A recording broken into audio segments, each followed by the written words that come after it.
God doesn't necessarily call the qualified. He qualifies the called. In today's gospel reading, we heard about something that went completely past Peter's brain. If he had taken the time to think about what he said, he would surely have held back from such a passionate response to the Lord's question. I've often used the nickname for Peter. I call him Peter Popoff because of his tendency to just say whatever showed up in his mind. He was always just kind of popping off at the mouth, if you will, without giving much thought to the possible consequences. Now, in the Gospel of Matthew, we heard how Peter was given a revelation beyond what any man could have known. In chapter 16 of Matthew, verses 13 to 14, we read, "Now when Jesus came into the district of Caesarea Philippi, he asked his disciples, 'Who do people say that the Son of Man is?' And they said, 'Some say John the Baptist, others say Elijah, and others Jeremiah or one of the prophets.'" Now notice that Jesus asked the disciples about what they were hearing in the streets. What's going on in the marketplace? What do people think about me? Who do they think I am? Or who do they say that I am? But this is not what Jesus was really after. He wanted to know if the disciples had their own idea or opinion of Jesus beyond the common narrative.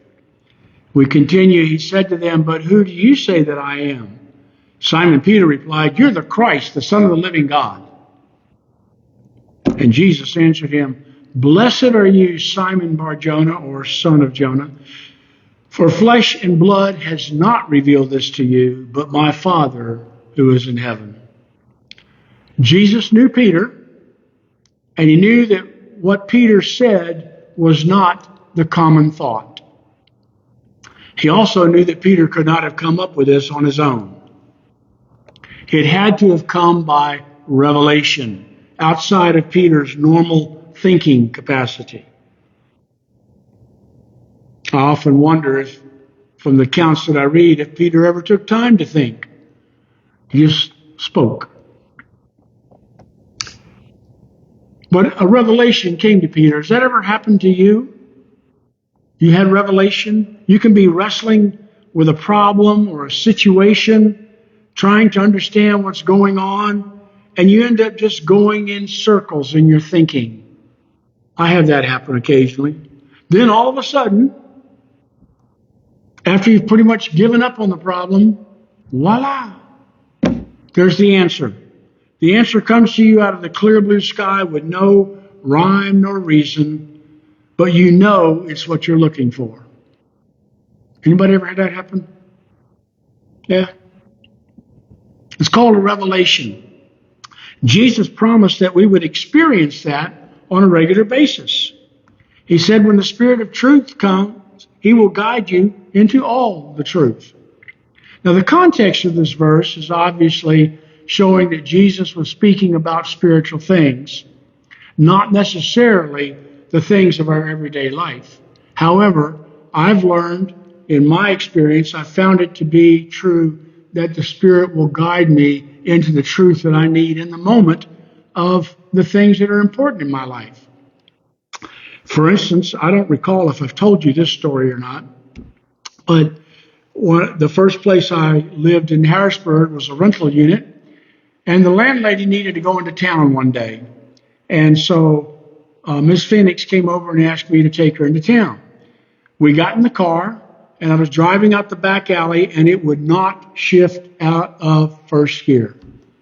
It wasn't a manual, it was automatic. But it just stayed there. And I said, Miss Phoenix, we can't drive this way. So I had to back up and put it back where it was. And I'm not a mechanic, not by any stretch of the imagination. I know how to replace parts, and that's it.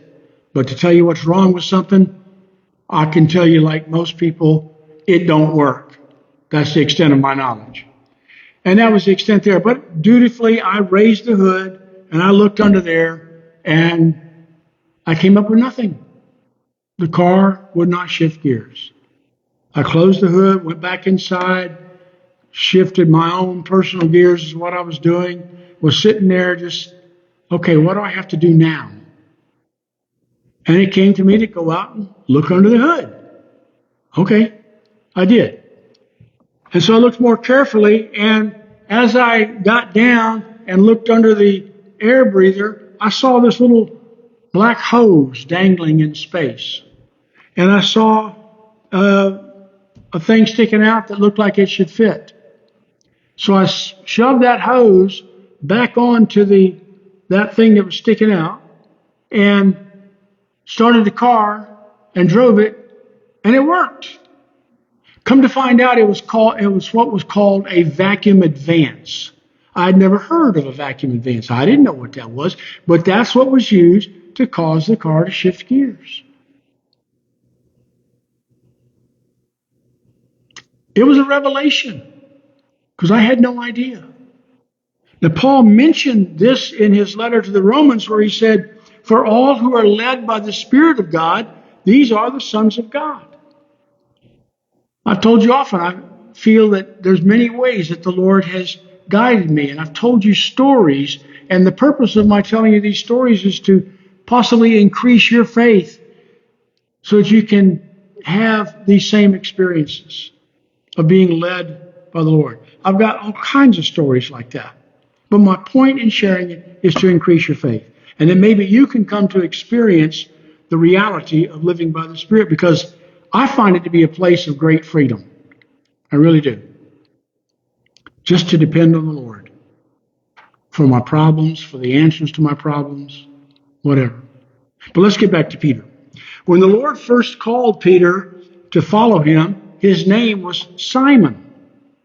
The calling of Peter is recorded in each of the four Gospels, and each one has a somewhat different aspect in describing that calling. So we'll just look at one account from Matthew chapter 4, verses 18 to 20. While walking by the Sea of Galilee, he saw two brothers, Simon, who is called Peter, and Andrew, his brother, casting a net into the sea, for they were fishermen. And he said to them, "Follow me, and I will make you fishers of men." Immediately they left their nets and followed him. Notice that Matthew includes the identifier for Peter. Matthew is clarifying the one whom Jesus called, because he eventually goes through a name change. And we see that continued in the gospel account that we read a little bit earlier. Simon has his name changed by the Lord. "And I tell you, you are Peter, and on this rock I will build my church, and the gates of hell shall not prevail against it." And that's this verse and this verse alone where the Catholics get their idea that Peter was the first pope. They interpret the verse to mean that Jesus said, "You are Peter, and I will build my church upon you." How do they come up with that? The word Peter means rock. So taking the meaning of Peter's name and transferring it to the rest of the statement made by Jesus, it appears that Jesus meant that Peter was the foundation stone of the church.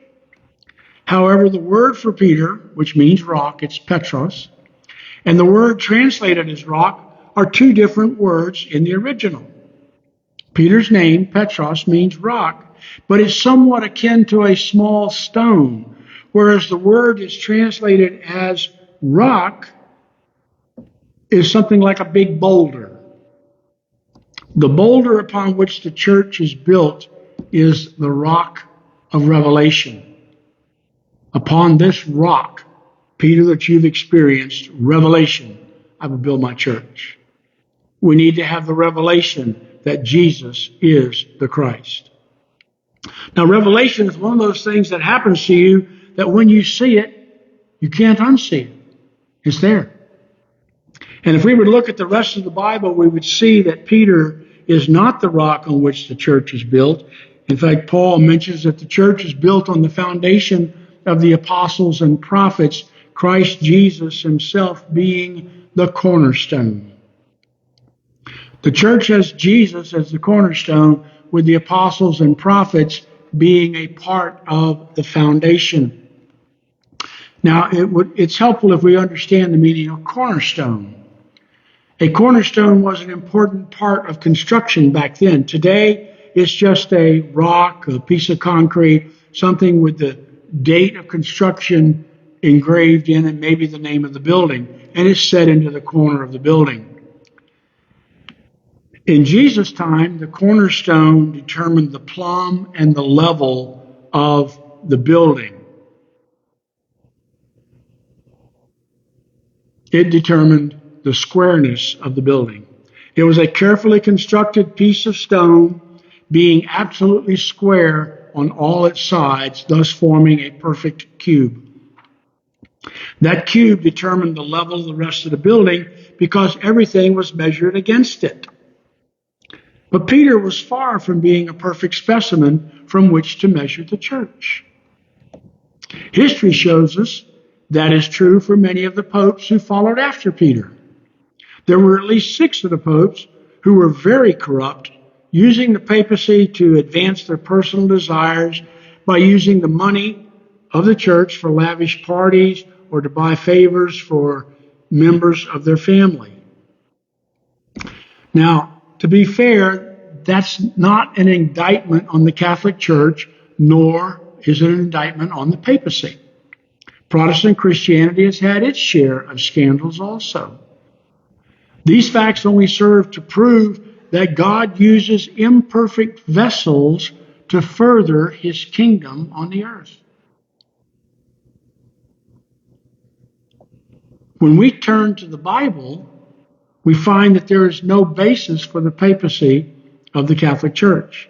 There's no establishing of one person above all others who's supposed to lead the people of God, other than Christ Jesus. Peter was certainly not that person. Peter was brash, he was a coward, and he didn't understand what Jesus was all about.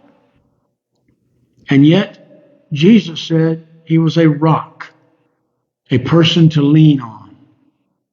Jesus saw something in Peter that was not yet a reality, but it was there, waiting to be called forth into the visible realm.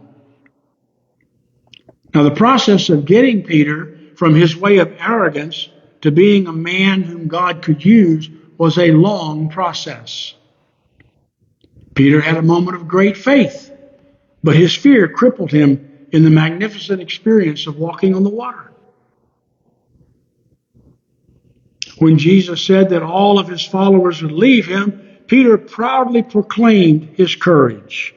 Peter answered him, "Though they all fall away because of you, I will never fall away."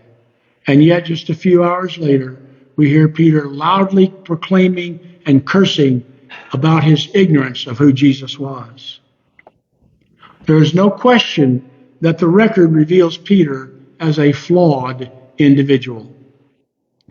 His flaws and failings, as big and bold as they were, did not stop the Lord from using Peter. That should be an encouragement to everyone. In fact, we see that Peter continued after the resurrection to be someone who would probably not be eligible for church leadership today. Paul said Peter's hypocrisy was so great that it caused others to doubt their faith. We read in Galatians chapter 2 and verse 12, "For before certain men came from James, he," that is Peter, "was eating with the Gentiles. But when they came, he drew back and separated himself, fearing the circumcision party. And the rest of the Jews acted hypocritically along with him, so that even Barnabas was led astray by their hypocrisy."